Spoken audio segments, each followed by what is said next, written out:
we actually teach this, we went through a little bit of food sharing, and that's really important. And one of the main important things when you do the food sharing is to converse with your dog. Oh, I love this. This is my favorite treat. And I mean, I don't care if it's kibble and you're really not eating it, you pretend to, and this is so good. And you eye gaze and you give them what you're eating. I do it with vegetables that are good for dogs. My dogs are trained with spinach leaves and carrots and all kinds of really healthy organic food that they absolutely love, and I do too. Can I ask a quick question about the food? Absolutely. Do you do it when you're like, I mean, you know, you're very little, I don't know if you're like me and you sit down to eat a whole meal, which I do, you know, like regular meals, but, you know, I mean, I can see like if I'm just having a snack or sitting on the couch, but if I'm having a meal, because he does, mommy and dog does it with my husband, because my husband does that while he's eating, so he'll sit there with the hanging the drool, and I literally, like, I can't, I have a hard time sitting there watching it. So I asked him to go to his bed, which, you know, sometimes he does, sometimes he doesn't. Yeah.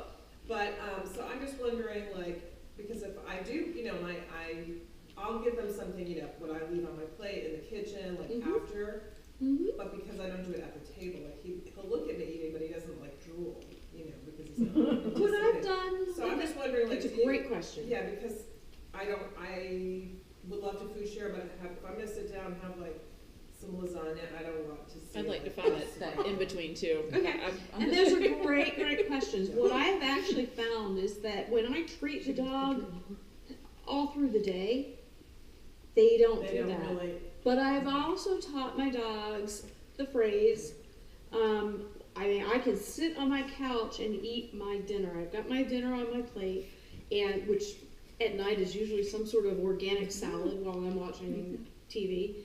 And there are times when I'll take stuff off my dinner plate and I will give it to Darcy. Would you like to share this? This is great. Would you like to share this? And Darcy and I now have this understanding that when I go, all done, not for Darcy, her snout completely moves off and she goes off to the other side of the couch. Okay. And so what I've taught her is that it's socially acceptable to ask, but it's not socially acceptable to demand. And so my recommendation for most of my clients is that we don't feed them from the dinner tables or where we typically eat. If you eat on your couch, you don't do that. But you do it so much other times that what we find is that they don't then demand it because that need has been filled. Right. And it's not bond-based choice. Special of an occasion. Right. That need is filled. It's something that happens all the time. It's a regular occurrence. And what we find with bond-based training is that there are two things you really need to ask. Why is the dog doing it? And how do I fill the need that's not being met by the dog asking for it? And so by communicating with Darcy over these number of years, she now knows I put my hands up all done. Her snout literally just turns. She goes down the other side of the couch. Okay, I've had enough spinach leaves and carrots, and we're not getting any more. And you know, that's it. But my dogs, I've taught them all. I usually tell them just wait, and they usually get like the last bite. And over time, they know now that they'll get the last bite. So they sit and wait for me to finish. Now they don't drool. So JJ's sitting there drooling, but I just tell them all, you know, just wait, you know, and then I eat, and then so they usually get the last bite, and everybody's happy. So. Yeah. I've taught my dogs that all done with the same hands. Yeah. All done. And we use it for anything. If they want to be pet and I'm working on the computer, I'll love on them for a minute, but okay, all done. And then I'll go back to work. All done is a my really release handy phrase that I learned at Canine Assistance, and so go have fun. They know at that point that everything is it. So, and they move on to the next sort of stage. So what else do? We do tug of war games and settle. So we play and we get excited and then we settle down. So we learn the difference between the two. Massaging them for 30 seconds and giving them love and that physical contact that's so important to all of us is great. I play the witch hand game, which I'll go through now. Let's bring out some good stuff. Hey, Buck, you ready to play? Oh, you ready to play? Hey, Buck. Witch hand. Yay! So this is not a right or wrong game. This is a bonding game. So So I don't say good dog or bad dog. I say yay. And when the dog doesn't make the right choice, uh-oh, and then we just play again. Hey, Buck, would you like to play? Uh-oh. Which hand? Yay.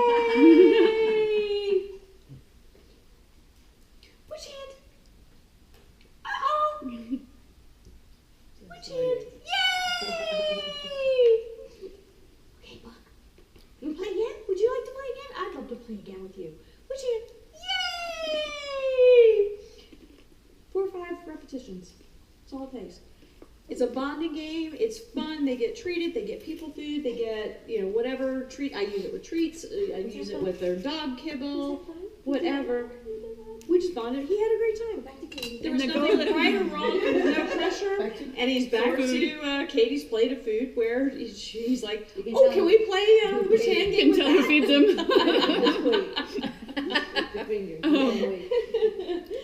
So I like that game. So it's not based on the outcome, though. I mean, the whole point of that game, it doesn't matter if they learn to pick the right hand. No, it's not at all. What you will find, though, is that dogs do let me backtrack for just a second. I think I just stepped on a Cheerio, sorry. What I do find is that, and what I like about it is you get a sense of how good a dog's nose is because both your hands end up smelling like the treats. Yeah. So it's discerning which scent is actually stronger. And that's a really good skill for a dog to learn. And so I use that. But yeah, it's a game. It's supposed to be fun. So that's why I use yay and uh-oh as opposed to good dog, bad dog. Because I don't want any judgmental type of thing on either side. And I'm a believer of sometimes the things that come out of our mouths, actually, we believe more. And I don't want the dog to think, you got the right hand, good job, you're better. I don't want that. What I want is a game. I want the dog just to have fun. And so, I'll switch it back and forth. I do find over time their noses get better. And when I play the box game that I play, that we'll get into later if we have time,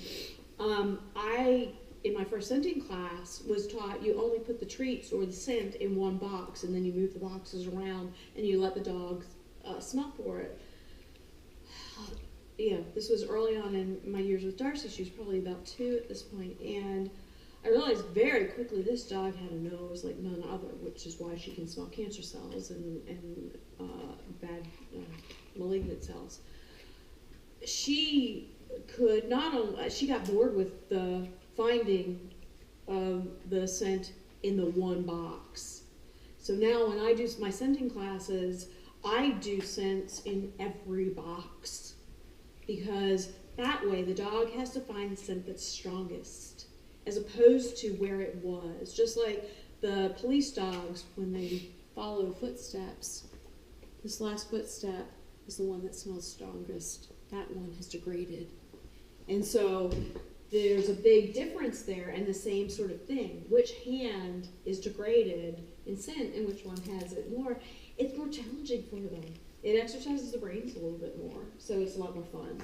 And again, we make it fun so that there's nothing wrong. And at the end, okay, give the dog all the treats. Hell yeah, the dog's gonna get them. We have fun. It's a game. It's a bonding experience. All right, I tend to use yay you and yay Evie or yay Darcy or yay Buck. When they do things right as opposed to good dog, bad dog, just to not make it so that they're doing something good or bad. I'm also not a believer in once a dog has done a sit or a down or a settle or whatever has been requested of them, saying, good sit, good this. They've already done the action. They've already done it. So, yay you! You're being good. Yay! Excitement. So, don't confuse the dog with the lingo because their language skills are there, but they're limited. So, I don't want to confuse them verbally. The next steps in teaching the dog how to learn within bond-based choice training is we actually teach them yes or no. And so my dogs now, when they signal that they want to go out or they want to do something, Darcy will sometimes want to go upstairs and to get away from Evie. as the puppy, which I completely understand. I asked them, do you want to do this? Yes or no? And they touch my hands. And by doing that, I give them a choice as to what they want to do. So to initiate this, sometimes we use some peanut butter or something to get them used to touching the hand. I'm going to use some squirt cheese right now. Hey, Buck. Would you like to come over here and play? Would you like to? Yes, I would. You would. You would like to come over. Would you like a penguin? Yes or no? You don't want the penguin. Okay. So I don't give you the penguin. It's all right. We've learned that. All right. Hey, Buck, would you like some cheer? Would you like the cap to the cheese? Yes or no? You would.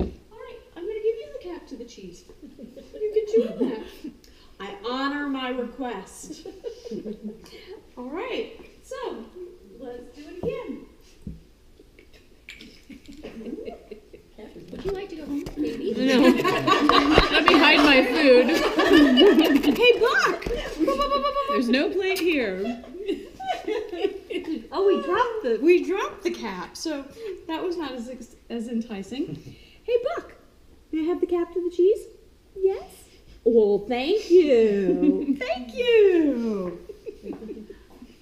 I do a couple iterations of yes and no with either peanut butter, squirt cheese, or something to teach them the yes hand and the no hand. And then what I do is I personally, I'll let you have that. Yeah, yummy, yummy, yummy, yummy, yummy. Yes, oh, such a good boy. Such a good boy, yes, you're See what you give me wonderful. this time. After a couple of times, I stopped using the lure, so to speak, of that, and I just ask my dogs, do you need to? I use Better Hurry for going potty when they're outside. Every time they do it, I say Better Hurry. Just as they're about to start, they do their thing, and we go on so that they know cue to actually go to the bathroom. Because with service dogs, they need to potty before they go into any public place. But everything, whether it's going outside, whether it's getting their food, whatever it is, hey, Buck, would you like to play? Yes or no? You're excited. You don't know. Yes. You would like to play. Yay! I know you like the penguin. Okay, so we're going to do it. I honor the request. He said yes. Okay. All right. Buck, do you like the penguin? Yes or no?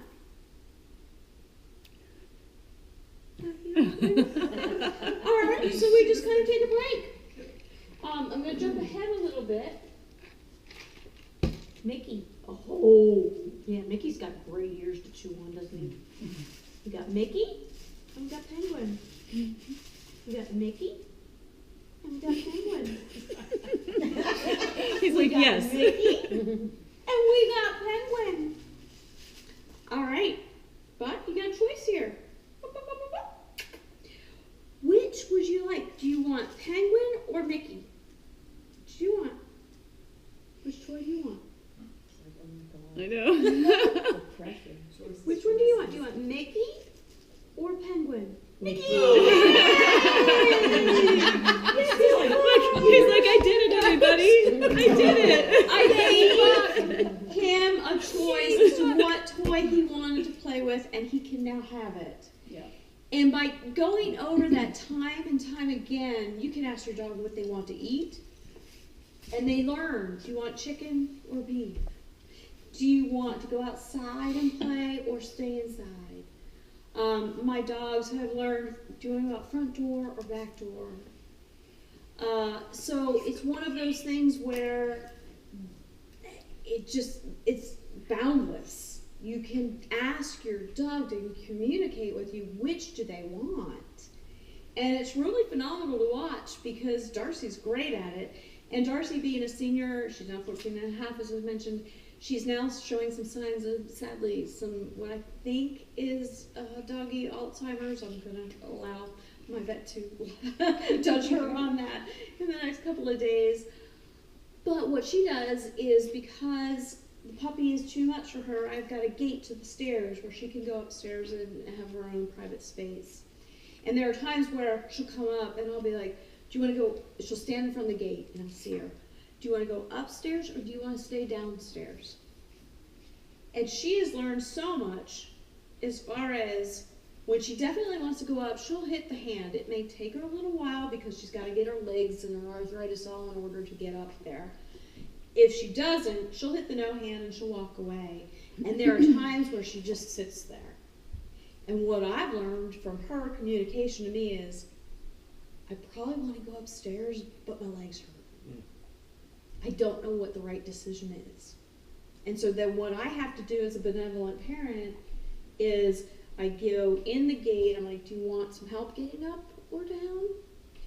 And she'll look there, and then she'll start to go up, and if I encourage her, she'll go up the steps.